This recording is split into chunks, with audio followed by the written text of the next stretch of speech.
Pag pinatay ako, patayin mo si BBM, si Lisa Araneta, at si Martin Romualdez. No joke.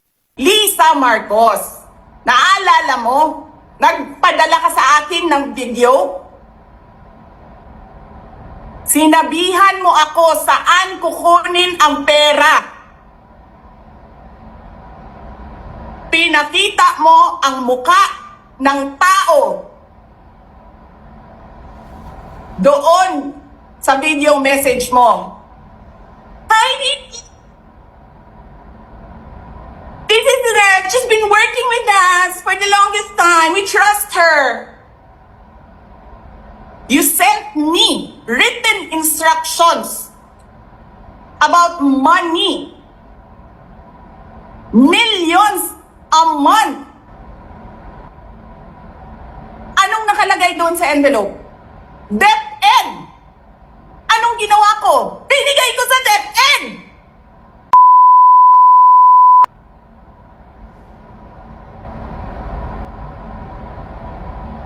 Wala ka kang posisyon sa gobyerno, namimigay ka ng pera ng gobyerno eh.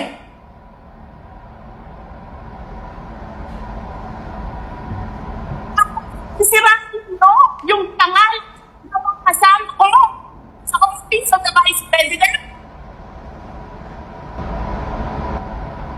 Sasabihin nyo sa mga tao, nakaw yan, confidential funds yan. Niwala nga kayong isang proof na confidential funds yan. Naniwala lang kayo sa isang babae na ang pangalan ay Gloria Mercado na nagsabi confidential funds yan, na hindi nyo nga nilabas, na wala pang confidential funds, meron ng white envelope.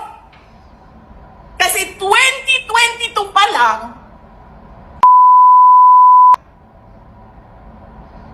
may utos na ng pera sa DepEd.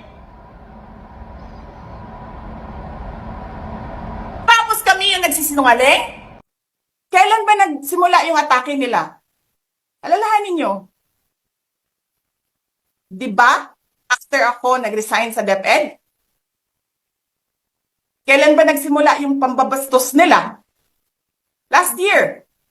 After that meeting with the Makabayan Bloc and Martin Romualdez. They started destroying my name, pummeling me in the media with a multi-million PR campaign.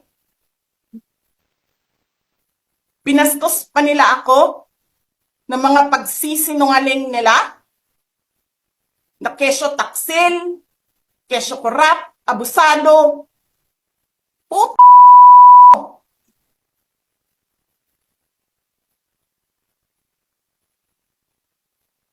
Sino ang korap? Yung mga congressman na yan na nag-hearing, anong sinasabi nila?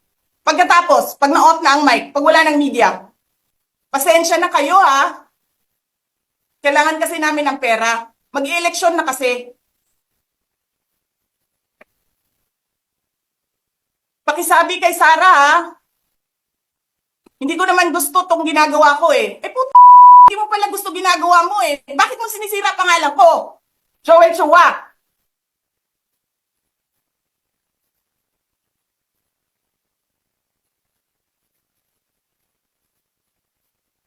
Ganyan. Ganyan ang bansa.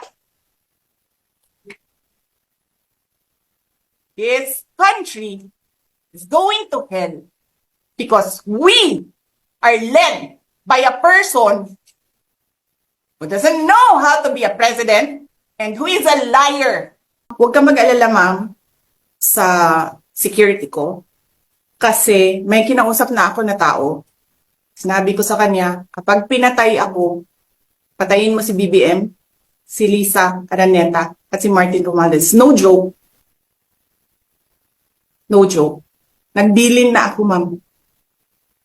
Pag namatay ako, sabi ko, huwag ka tumigil hanggang hindi mo mapatay sila. And then he said yes.